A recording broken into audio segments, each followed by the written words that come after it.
अस्सलामुअलैकुम वरहमतुल्लाहि वबरकातुहू। बिस्मिल्लाहिर्रहमानिर्रहीम। किताब दावतुल अमीर की अगली किस्त में खुशामदीद। आज हम सफ़ा नंबर 320 से शुरू करेंगे। ख़ुद पेशगोई के अल्फाज बता रहे हैं कि इससे मुराद ज़ल्ज़ला नहीं हो सकता बल्कि कोई मुसीबत मुराद है, क्योंकि एक पेशगोई में बताया गया है कि वो ज़ल्ज़ला सारी दुनिया पर आएगा और ज़ल्ज़लात ज़मीनी सब दुनिया पर एक वक्त में नहीं आते बल्कि टुकड़ों टुकड़ों पर आते हैं। नंबर 2, पेशगोई से मालूम होता है कि ज़ल्ज़ले की घड़ी मुसाफिरों में सख्त होगी और वो रास्ता भूल जाएंगे और ज़ल्ज़ले का असर मुसाफिरों पर कुछ भी नहीं होता। ज़ल्ज़ला उन लोगों के लिए ख़तरनाक होता है जो घरों और शहरों में रहने वाले हों।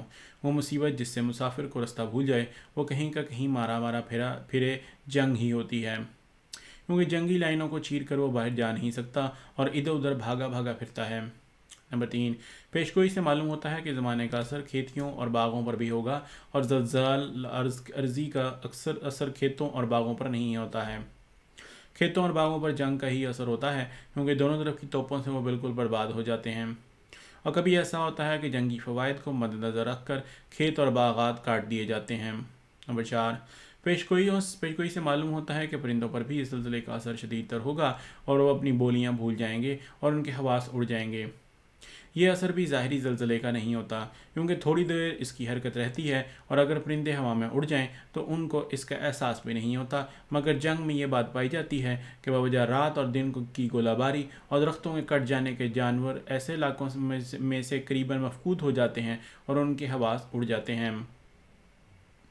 नंबर 5, ज़ल्ज़ले के इल्हामात में एक फ़िक्रा कफ़फ़्तु अन बनी इसराइल है, जिसकी मानी ये है कि मैंने बनी इसराइल को शर से बचा लिया।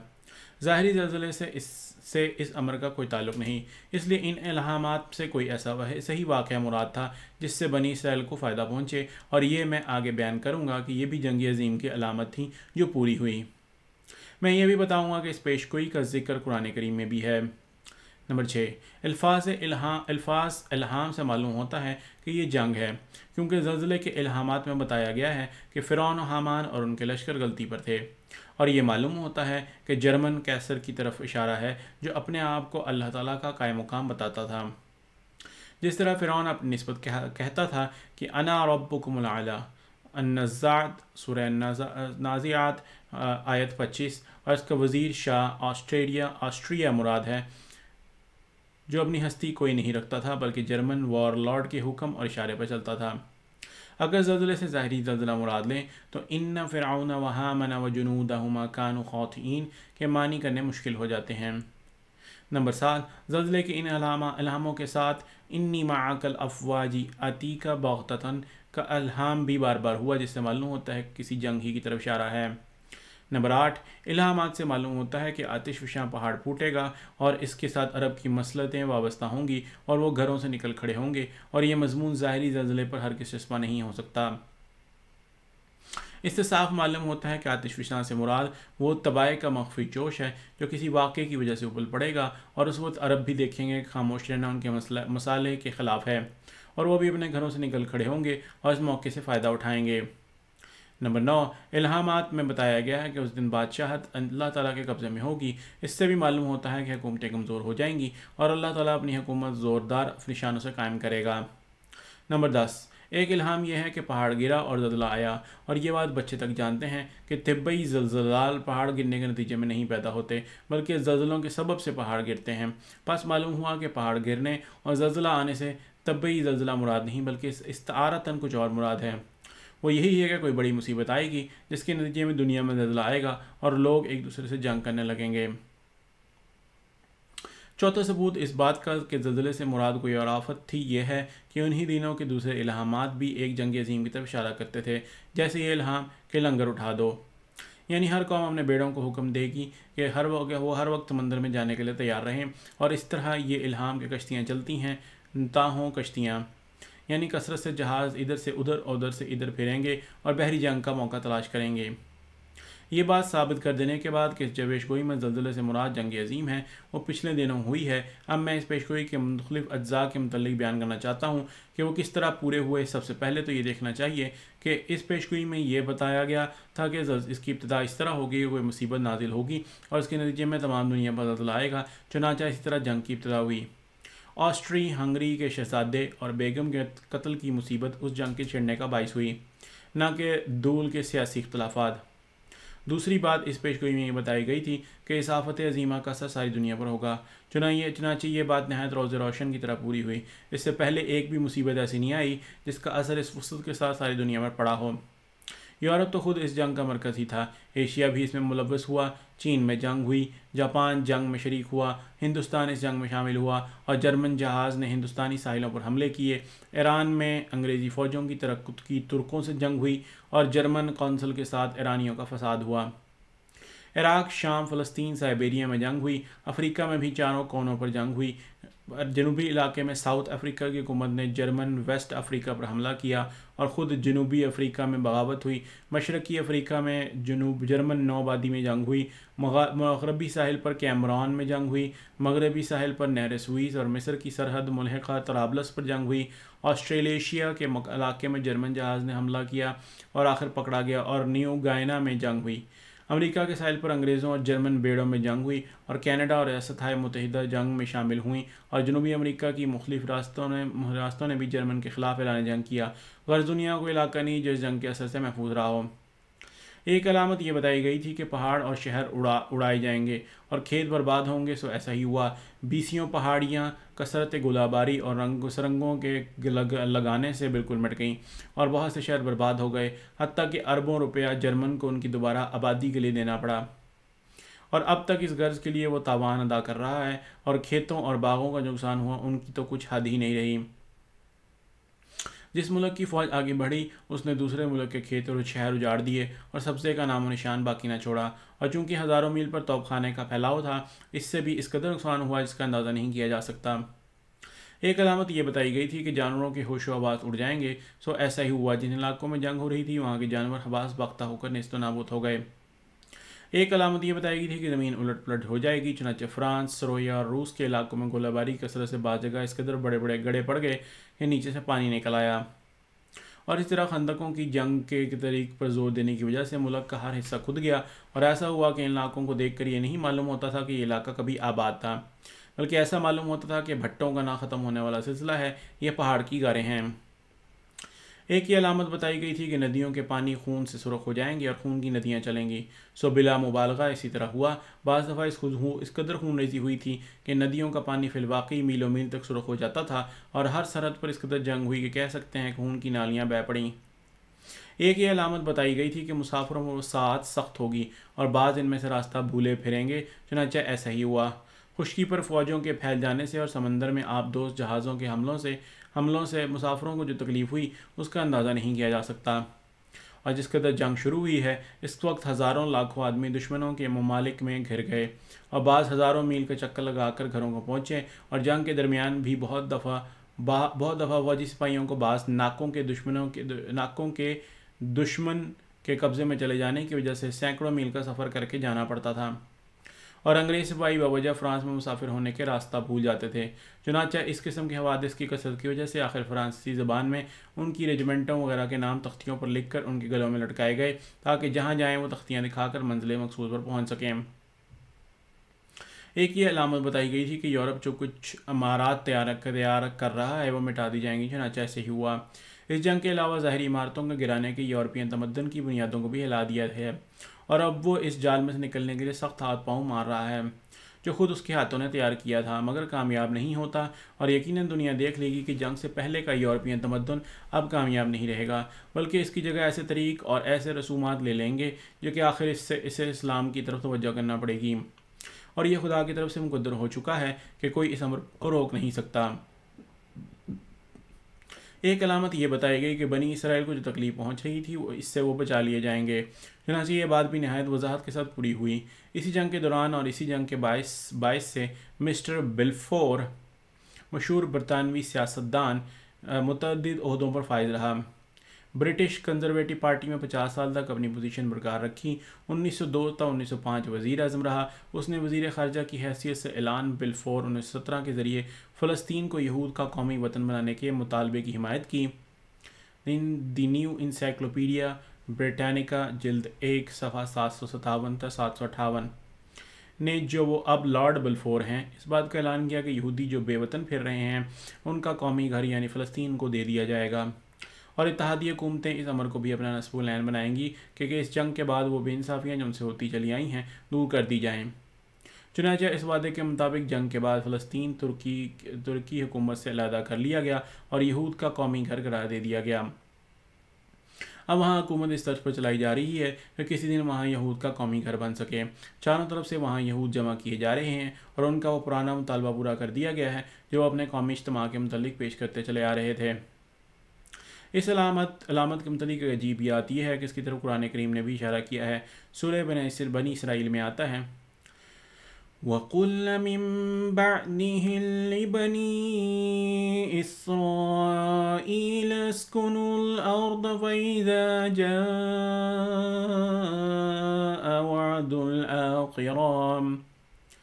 वअदुल आखिरति जिअना बिकुम लफ़ीफ़ा। सूरह बनी इसराइल आयत 105। यानी फ़िरौन के हलाक करने के बाद हमने बनी इसराइल से कहा कि ज़मीन में रहो, फिर जब बाद को आने वाली बात के वादे का वक्त आएगा तो उस वक्त हम तुम सबको इकट्ठा करके ले आएंगे। बाद मुफस्सिरीन ने इस अर्द ज़मीन से मुराद मिस्र लिया है और बाद को आने वाली बात के वादे से मुराद क़यामत ली है, मगर ये दोनों बातें दुरुस्त नहीं, क्योंकि बनी इसराइल को मिस्र में रहने का हुक्म नहीं बल्कि अर्ज़ मुक़द्दसा में रहने का हुक्म मिला था और वहीं वो रहे। इसी तरह वादुल आखिरा से भी क़यामत मुराद नहीं, क्योंकि क़यामत का ताल्लुक़ अर्ज़ मुक़द्दसा में रहने के साथ कुछ भी नहीं। सही मायने ये है कि अर्ज़ मुक़द्दसा में रहने का उनको हुक्म दिया गया है और फिर ये कहकर जब वादुल आखिरा आएगा तो फिर तुमको इकट्ठा करके ले आएंगे। इस बात के तो इशारा किया कि एक वक्त ऐसा आएगा कि तुमको ये जगह छोड़नी पड़ेगी, लेकिन वादुल आखिरा तक के वक्त यानी मसीह मऊद की बस तसानिया के वक्त हम तुमको फिर इकट्ठा करके ले आएंगे। चुनांचे तफसीर फ़तहुल बयान में लिखा है, वादुल आखिरती नज़ूलु ईसा मिनस समा।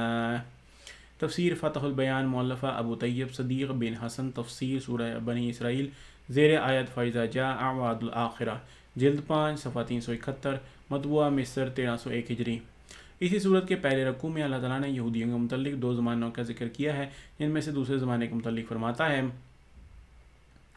वइज़ा जाअ वअदुल आखिरति लियसूअ वजूहकुम वलियदखुलुल मस्जिद कमा दखलूहु अव्वल मर्रतिन वलियुतब्बिरु मा अलौ तत्हीरा। सूरह बनी इसराइल आयत 8। यहाँ बस जब वादुल आखिरा आ गया ताकि तुम्हारी शक्लों को बिगाड़ दें और जिस तरफ पहली दफ़ा मस्जिद में दाखिल हुए थे इस दफ़ा भी मस्जिद में दाखिल हों और जिस चीज़ पर कब्ज़ा पाएँ उसे हलाक कर दें। इस आयत से मालूम होता है कि वादुल आखिरा से मुराद वो ज़माना है जो मसीह के बाद यहूद पर आएगा, क्योंकि इस वादुल आखिरा के बाद बजाय जमा किए जाने के यहूद पर आगंदा कर दिए गए थे। इसलिए मानना पड़ता है कि दूसरी जगह वादुल आखिरा से मसीह के नज़ूल सानी के बाद का ज़माना मुराद है और जिअना बिकुम लफ़ीफ़ा से मुराद यहूद का वो इज्तिमा है जो फ़लस्तीन में किया जा रहा है कि वो सारी दुनिया से इकट्ठा करके वहाँ लाकर बसाए जा रहे हैं। और हज़रत अक़दस अलैहिस्सलातु वस्सलाम के इल्हाम कफ़फ़्तु अन बनी इसराइल से मुराद इस मुखालफत का दूर होना है जो अक़वाम आलम बनी इसराइल से रखती थी और इनका कोई घर बनाने की इजाज़त नहीं देती थी। एक अलामत इस जंग के लिए मुकर्रर की गई थी कि ये जंग बहरहाल 16 साल के अंदर होगी, चुनांचे ऐसा ही हुआ। 1905 के इसके मुतल्लिक़ इल्हाम हुए और 1914 में यानी 9 साल के बाद ये जंग शुरू हो गई। एक अलामत इस जंग की ये बताई गई थी कि तमाम बेड़े इस वक्त तैयार रखे जाएंगे और हम देखते हैं कि इस जंग के दौरान में बरसर पैकार कौमों के अलावा दूसरी हुकूमतों को भी अपने बेड़े हर वक्त तैयार रखने पड़ते थे, ताकि ऐसा ना हो कि किसी कौम का बेड़ा उसके समंदर में कोई नामुनासिब बात कर बैठे और उनको जंग में ख्वाह मुब्तला होना पड़े, और इस गर्ज से भी ता अपने हकूक़ की हिफाजत करें। एक अलामत इस जंग की ये बताई गई थी कि जहाज़ पानी में इधर उधर चक्कर लगाएंगे ताकि एक दूसरे के साथ जंग करें, यानी बहरे बेड़े भी बड़े ज़ोर से होंगे और तमाम समंदरों में कश्तियाँ चक्कर लगाती फिरेंगी। चुनांचे जिस कदर जहाज़ात इस जंग में इस्तेमाल हुए और जिस कदर समंदरों का पहरा इस जंग में दिया गया है, इससे पहले कभी इसकी मिसाल नहीं मिलती। ख़ुसूसन छोटे जहाज़ात यानी डिस्ट्रॉयरों और आबदोज़ कश्तियों ने इस जंग में इतना हिस्सा लिया है या पहले कभी नहीं लिया था। और इल्हाम में कश्तियों के अल्फाज से इस तरफ इशारा किया गया था कि इस जंग में बड़े जहाज़ों की निस्बत छोटे जहाज़ात से काम लिया जाएगा। एक निशानी इस आफत की ये बताई गई थी कि वो अचानक आएगी। चुनांचे ये जंग भी एक ऐसी अचानक हुई कि एक लोग हैरान रह गए और बड़े बड़े मुदब्बरों ने इकरार किया गो वो एक ऐसी जंग के मुंतज़िर थे, मगर इस कदर जल्द इसके फूट पड़ने की उनको कोई उम्मीद न थी। ऑस्ट्रिया के शहजादे और उसकी बीवी का कत्ल हुआ था कि सब दुनिया आग में कूद पड़ी। एक अलामत इस जंग की यह बताई गई थी कि इसके दौरान में ऐसे मौके निकलेंगे कि अरबों के लिए मुफीद होंगे और अरब इन मौके से फ़ायदा उठाएंगे और सब जंग के लिए निकल खड़े होंगे। चुनांचे ऐसे ही हुआ। तुर्कों की जंग में शामिल होने पर अरबों ने देखा कि कौमी आज़ादी की ख्वाहिश जो सदियों से उनके दिलों में पैदा होकर मर जाती थी, इसका पूरा करने का मौका आ गया है, और वो सब यकदम तुर्कों के खिलाफ उठ खड़े हुए और फ़ौज दर फ़ौज तुर्कों के मुकाबले के लिए निकल पड़े और आखिर आज़ादी हासिल कर ली।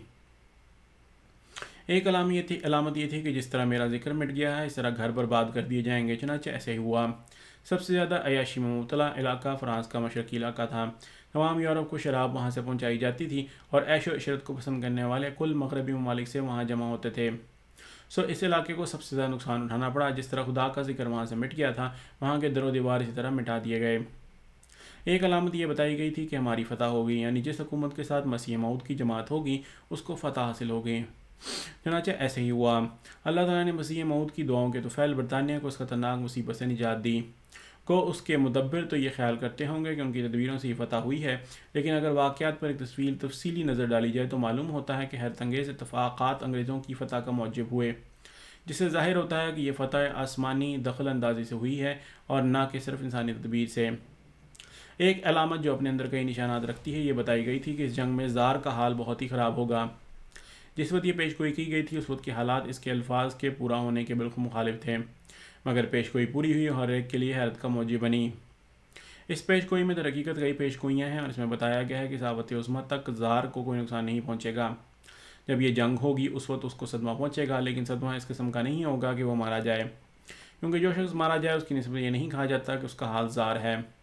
बस अल्फाज इल्हाम बताते हैं कि इस वक्त उसको मौत नहीं आएगी, बल्कि वह नहायत तकलीफ़ दे अज़ाबों में मुब्तला होगा। और फिर ये भी मालूम होता है कि सावत के साथ ही ज़ारों का ख़ात्मा हो जाएगा, क्योंकि इस वक्त का मौत किसी ख़ास शख्स को नहीं बल्कि ज़ार को बहैसियत ओहदा बताया गया है। अब देखिए ये अलामत किस शान के साथ पूरी हुई है। इस जंग से पहले ज़ार के ख़िलाफ़ बहुत सी मनसूबाबंदियाँ हुई, मगर वो बिल्कुल महफूज रहा।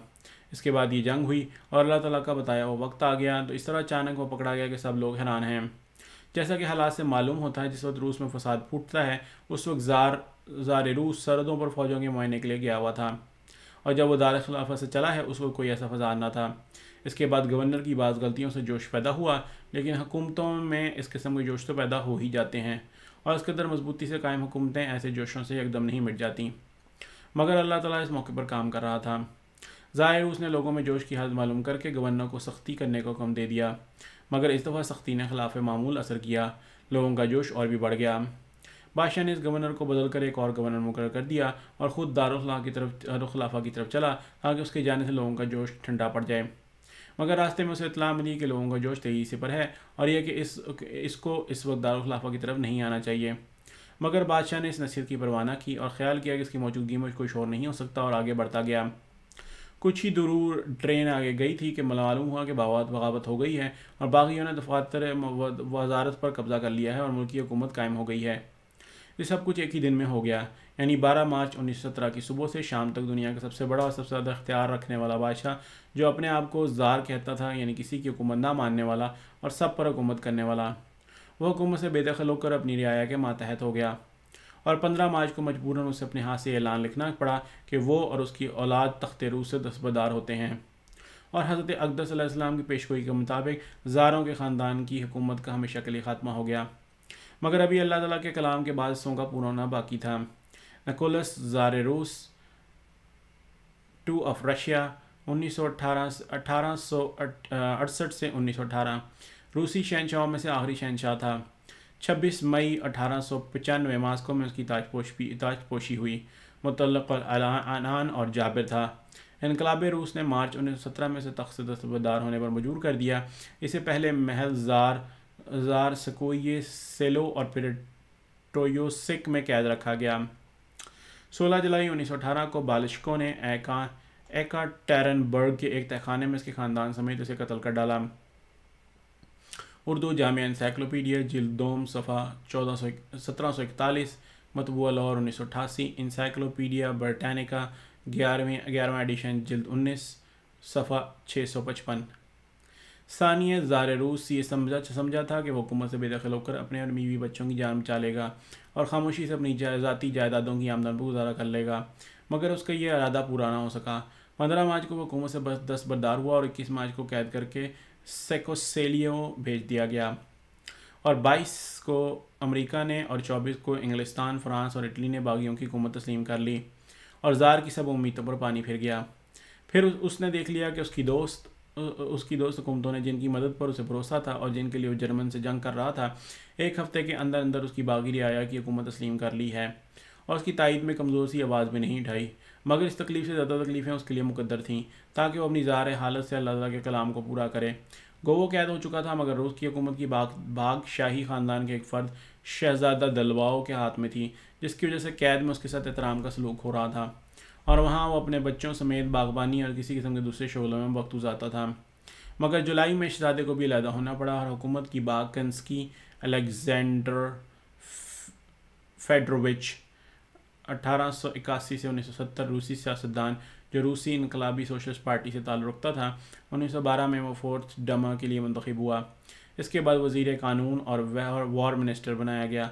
1917 में बतौर आर्दी वज़ीर आज़म शहज़ादा लो का जानशीन बना। इसके बेतदबीरी से लियोन नवंबर में इसकी हुकूमत का तख्ता उलटने के काबिल हो गया। इनकलाब रूस के बाद अमेरिका में रिहाइश पजीर हुआ। इंसाइक्लोपीडिया जिल्द 2 सफ़ा 1201 मतबूआ लाहौर 1988 के हाथ में दी गई, जिससे कैद की सख्तियाँ बढ़ गईं। ताहम इंसानियत की हदूद से आगे नहीं निकली थी, लेकिन 7 नवंबर को बोल्शोक यक बगावत ने किंस्की की हुकूमत का भी खात्मा कर दिया। अब ज़ार की वो ख़तरनाक हालत शुरू हुई जिसे सुनकर संगदिल से संगदिल इंसान भी काम जाता है। ज़ार को सेकोसेलिया के शाही महल से निकाल कर मुख्तलिफ जगहों में रखा गया और आखिर उन मुजालिम की याद दिलाने के लिए जो वो साइबेरिया की कैद के ज़रिए अपनी बेकस रियाया पर किया करता था, एक्टेरियनबर्ग भेज दिया गया।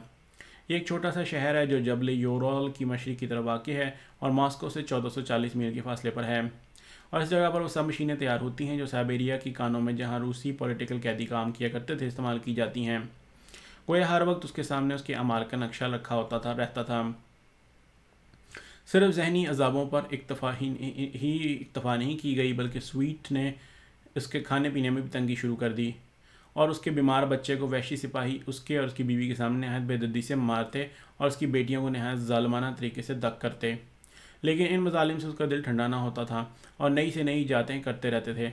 आखिर एक दिन ज़ारिना को सामने खड़ा करके उसकी नौजवान लड़कियों की जबरन असमत दरी की गई और जब ज़ारिना अपना मुँह रोते हुए दूसरी तरफ कर लेती तो ज़ालिम सिपाही संगीनें मार कर उसको मजबूर करते कि वो उधर मुँह करके देखे जिधर ज़ालिम वहशियों का गिरोह इंसानी से गिरी हुई कार्रवाइयों में मशगूल था। ज़ार इसी किस्म के मुजालिम को देखता और उनसे ज़्यादा सख्तियाँ बर्दाश्त करता हुआ, जितनी कि शायद कभी किसी शख्स पर में नाजिल ना हुई होंगी, 16 जुलाई 1918 को माकुल अफराद ख़ानदान के नहायत सख्त अज़ाब के साथ कत्ल कर दिया गया और अल्लाह ताला के नबी की बात पूरी हुई कि ज़ार भी होगा तो होगा इस घड़ी बहाल ज़ार। तस्करा सफ़ा 540 एडिशन 4। ज़ार दुखों और तकलीफ़ों को बर्दाश्त करता हुआ मर गया। जंग ख़त्म हो गई। कैसर और ऑस्ट्रिया के बादशाह अपनी हुकूमतों से बेदखल हो गए। शहर वीरान हो गए, पहाड़ उड़ गए, लाखों आदमी मारे गए, खून की नदियाँ बह गईं, दुनिया तहवाला हो गई। मगर अफसोस कि दुनिया अभी अल्लाह ताला के फस्तदा की सदाकत की दलील तलब कर रही है। अल्लाह ताला के ख़जाने अज़ाब से भी खाली नहीं, जिस तरह की रहमत से खाली नहीं, मगर मुबारक हैं जो वक्त पर समझ जाते हैं, अल्लाह ताला से लड़ने के बजाय उससे सुलह करने के लिए दौड़ते हैं और उसके निशानों से अंधों की तरह नहीं गुजर जाते। अल्लाह ताला की उन पर रहमतें होती हैं और उसकी बरकतों से वो हिस्सा पाते हैं और वो दुनिया के लिए मुबारक हो जाते हैं। नाज़रीन, ये किस्त यहीं पर ख़त्म होती है। इंशाअल्लाह इसकी अगली किस्त लेकर फिर आपकी खिदमत में हाजिर होंगे। तब तक के लिए इजाज़त। अस्सलामु अलैकुम व रहमतुल्लाहि व बरकातुहू।